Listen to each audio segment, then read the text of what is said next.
A Secular Sobriety, including a secular version of the first 164 pages of the Big Book, by Dale K. Copyright 2017, Dale K. All rights reserved. Dedication to Henry H., a.k.a. Henry Half Measure, who was often cantankerous and disagreeable, but always a good friend. Sometimes I cringed, but most often I laughed and learned. Through good and bad examples, Henry taught me about sobriety and how to be an atheist within AA. Thank you for co-founding the Boca Raton We Agnostics group. It was my lifesaver over the years. I miss you dearly.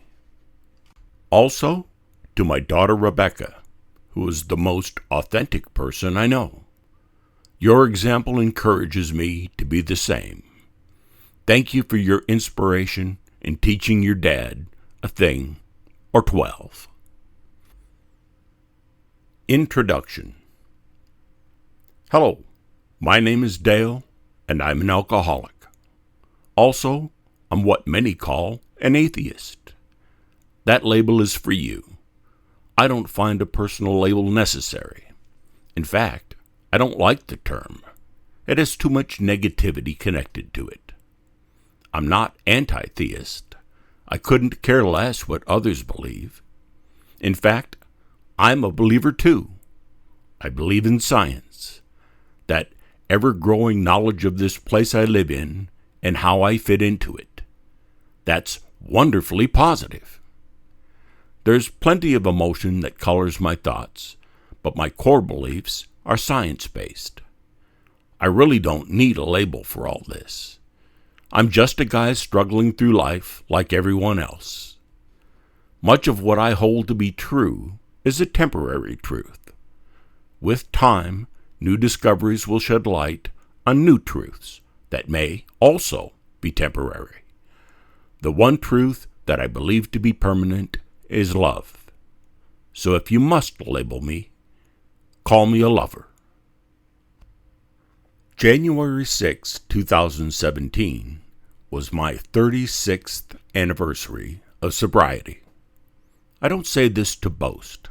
I say it because I think you should know my qualifications for writing this. During my early days in AA, it seemed like I was the only skeptic in a sea of religious disciples.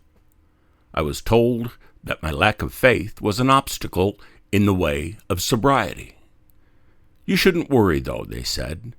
Soon enough, you'll get it. In the meantime, I could use their higher power. I was told that would be sufficient until I found my own. The expression, "fake it until you make it," was offered as hope that even this heathen could find sobriety with the God of my own understanding. After a considerable test of time, it was realized that I wasn't going to get it. My sponsor arranged a meeting for me with a man they described as the resident agnostic. This person was in a city 30 miles away, so I assumed there was only one in all of South Florida. He was very friendly and considerate. He was a writer for the local newspaper, and I enjoyed discussing the God element of AA with him. Essentially, he told me that his solution was to add an O every time he heard or read the word God. This changed God to good. It made sense to me, and I was convinced that I had my answer. This was a good, pun intended, beginning for me. As I journeyed into sobriety, this simple translation worked well most of the time. Sometimes it didn't work at all. There were moments when I wondered if I would ever find all this good without finding God. Seemingly, everyone else in AA believed in a God. The peer pressure was formidable, to say the least. Shortly after my first year of sobriety, I decided that I would take a closer look at religion. It was recommended that I read William James's the varieties of religious experience, and also the Bible. I realized that I had great disdain for a book that I had never read. This falls under the contempt prior to investigation category. While reading the Bible, I decided I had contempt during investigation. I read about so much wickedness, violence, and terrible things in the Old Testament. Then, in the New Testament, I found less evilness, but it still fell way short of satisfying. Finally, I read John chapter 4, verse 16. It said something that hit me like a bolt of lightning. God is love. Holy shit! I mean, literally, holy shit! I didn't need to read more. I closed the book and never opened it again. I found the answer I was looking for. God isn't just good. That was okay, but inadequate. God is love. Finally, I had my spiritual experience. It was sudden and profound. It was lovely. I had the biggest grin on my face. This was my epiphany. Oddly enough, the Epiphany, a Christian holiday, is the same as my sobriety date. I remember sleeping like a baby that night.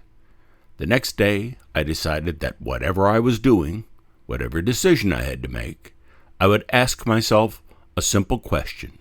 What is the loving thing? The next day, I gave love a test run.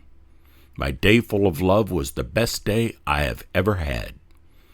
I try to have that day again, but of course, life and my humanity is a constant barrier.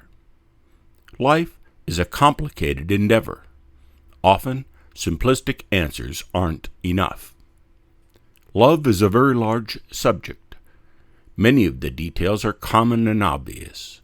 Many more are hidden in the folds, crevices, and secrets that make our journey through life challenging and fascinating.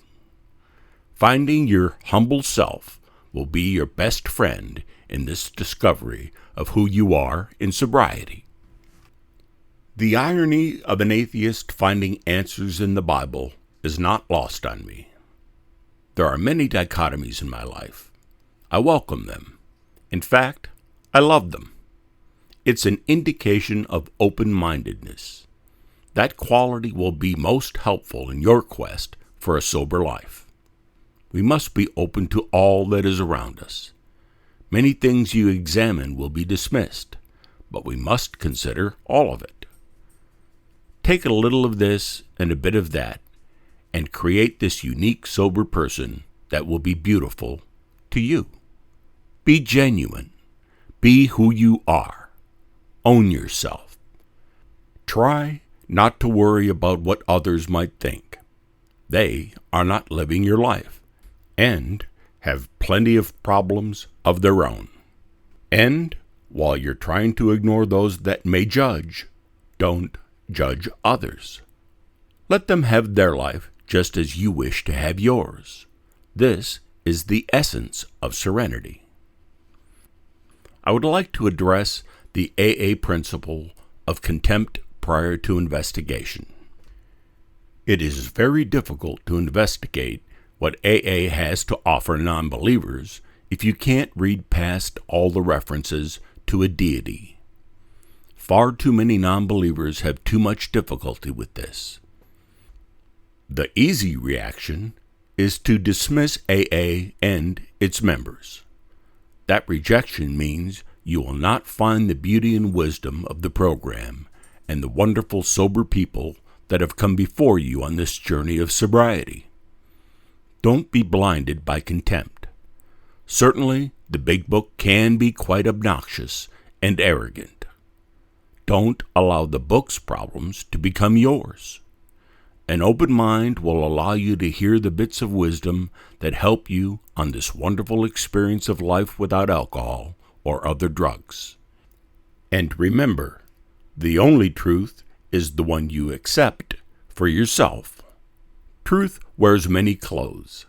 Your truth does not mean another's different truth is wrong. Both are right and wrong. As you wish to be accepted and respected for your beliefs and who you are, extend that same acceptance and respect to others. This is a quote by Adyashanti. Quote, "Make no mistake about it. Enlightenment is a destructive process.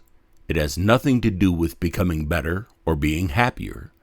Enlightenment is the crumbling away of untruth. It's seeing through the facade of pretense. It's the complete eradication of everything we imagine to be true." End quote. Now, I don't give a rat's behind about spiritual gurus, but this quote speaks to the notion that all is true and untrue at the same time. If you understand how science works, you will understand the fluidity of truth. Also keep in mind that we should not be satisfied with mere enlightenment. When we apply our newfound enlightenment, we get the better and the happier parts too. Many times during our lives, we will determine that what we know is true. As we mature in sobriety, we will find new truths that displace old truths. Truth is a very dynamic thing. That which works for us today may not work tomorrow. An open mind, eyes, and ears will allow us to find our new truths. This is the enlightenment which feeds our serenity and happiness. This is the foundation of my sobriety and a meaningful life. Thank you for listening to the audio version of this chapter of A Secular Sobriety, narrated by Len R. I hope you enjoyed it. A printed copy of the complete book, A Secular Sobriety, by Dale K., can be purchased at createspace.com and on Amazon in the United States and Europe. You may also purchase the ebook for Kindle at Amazon.